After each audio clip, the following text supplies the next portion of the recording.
2,000 years before the Roman Empire built their very first mud huts, a terrifying shift occurred along the banks of the Nile. For centuries, humanity lived and died in simplicity, buried in shallow graves of mud and sand. But in the year 2667 BC, a radical ruler ascended the throne of Egypt, backed by a shadowy, brilliant architect who possessed knowledge that seemed almost otherworldly. Together, they looked at the burning desert sands and decided to defy death itself. They didn't just want to build a tomb. They wanted to tear open the heavens and build a portal to eternity. This is the untold dark reality of Pharaoh Djoser and his Grand Vizier, Imhotep. A dangerous game of cosmic ambition, massive human engineering, and a hidden 4-mile labyrinth of death that was sealed away from the world, holding secrets that were never meant to be uncovered by living eyes. In the ancient world, civilization was dictated by the land, but the Egyptians possessed a weapon no other nation had. They had the Nile. To these ancient people, roads and wheels were completely useless. The mighty river was their cosmic highway, flowing naturally from south to north, while the heavy desert winds blew fiercely from north to south. It was a perfect, double-sided conveyor belt of nature. But the true genius lay in their engineering. Ancient engineers forced thousands of laborers to dig massive canals, stretching for countless kilometers across the barren landscape. They weaponized the water, turning the desert into a grid of liquid roads. Through these artificial veins, they transported everything: thousands of tons of grain, endless fleets of trade ships, and massive bone-crushing blocks of limestone that would soon reshape the horizon. As the nation grew wealthier, a deep, unsettling obsession took hold of the ruling class. To the Egyptian mind, the afterlife was not an abstract spiritual concept. It was a brutal, physical reality. They believed the dead still required physical nourishment, survival, and shelter to ensure the universe did not collapse into chaos. Originally, their rulers were buried in simple, flat mud brick structures called mastabas. These were underground homes for the dead, complete with fully functional bathrooms, wash basins, and subterranean chambers. But as the Old Kingdom entered its golden age, a mere mud brick house was no longer enough for the supreme ruler of the land. The stage was set for an architectural revolution that would stun the ancient world. When Pharaoh Djoser claimed the crown, he broke the traditional mold of kingship.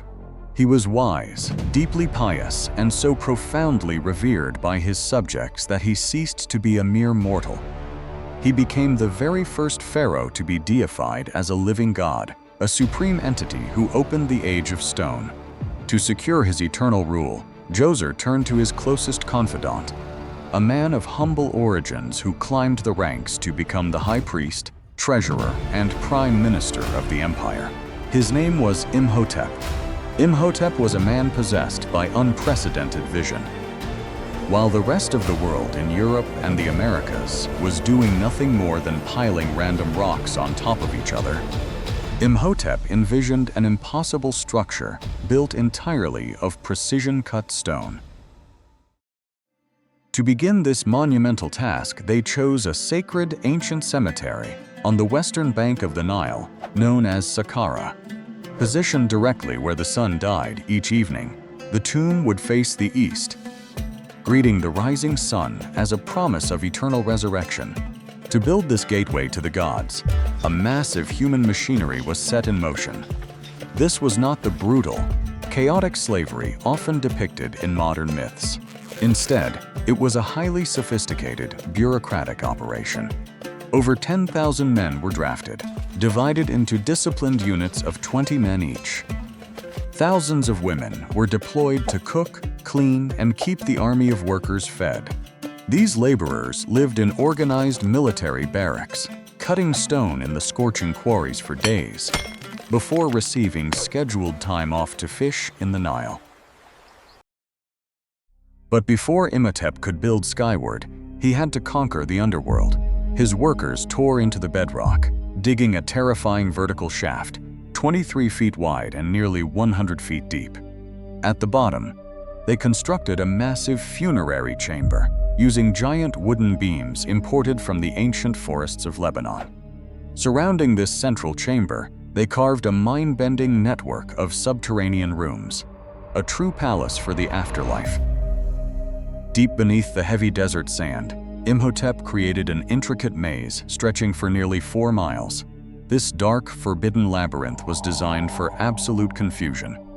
Deadly intersections and sudden dead ends were carved into the stone, specifically meant to trap, disorient, and terrify any grave robbers who dared to violate the pharaoh's rest. Even today, these tunnels remain highly unstable, with ceilings prone to sudden, catastrophic cave-ins. Deep within these hidden, ancient chambers, the walls were covered in highly decorated aquamarine enamel inlays and hieroglyphs so pristine they looked as if they were carved yesterday. But Djoser's true protection lay in a bizarre, dual burial system. Far to the south of the main pyramid, a second underground complex was hollowed out. In the main northern pyramid, the pharaoh's mummified body would rest. But in the southern tomb, his internal organs, including the lungs, liver, stomach, and intestines, were carefully sealed away in canopic jars. The ancient embalmers knew that leaving the organs inside would cause the body to rot and violently explode from within. By drying the organs with a chemical mixture of salt and baking soda, wrapping them in tight mummy bandages, and burying them miles apart, the pharaoh's physical eternity was secured.